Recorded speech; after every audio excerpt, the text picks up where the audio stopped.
এই কবরে যারা শায়িত আছেন আল্লাহ পাক যেন তাদেরকে বেহেশত নসিব করেন এবং জান্নাতবাসী করেন।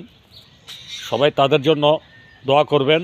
এই কবরে যারা শায়িত আছেন তাদের সকলের জন্য দোয়া করবেন।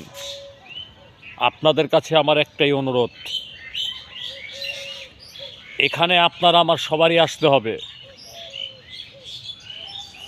জন্ম নিলে মরতে হবে, মৃত্যুর স্বাদ গ্রহণ করতে হবে, এটাই সত্য, এটাই বাস্তব, এটাই বিধাতার লেখন।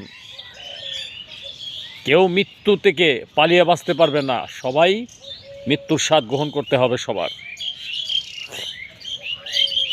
তাই তো বলি আল্লাহর রাস্তায় চলি, আল্লাহর পথে আসুন সবাই। ভিডিওটা বেশি বেশি করে শেয়ার করে দিবেন। নিজে দেখুন, অন্যকে দেখার তৌফিক করে দিন।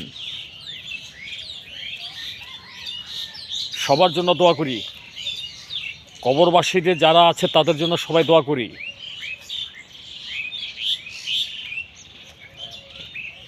এখানে কারো মা, কারো বাবা, কারো সন্তান, কারো বোন শায়িত আছেন, সবার জন্য দোয়া করি আমরা।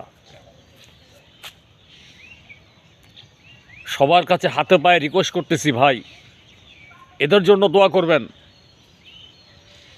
এখানে আপনার আমার সবার আসতে হবে ভাই। এই অন্ধকার কবরে 3.5 হাত জায়গায় আমাদের চিরস্থায়ী আমরা এখানে।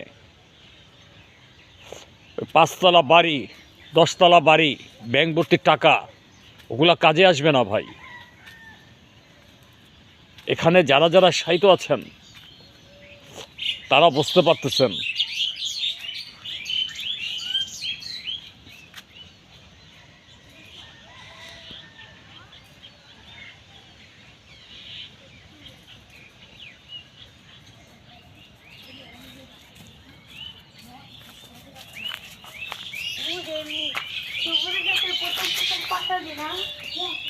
ঠিক না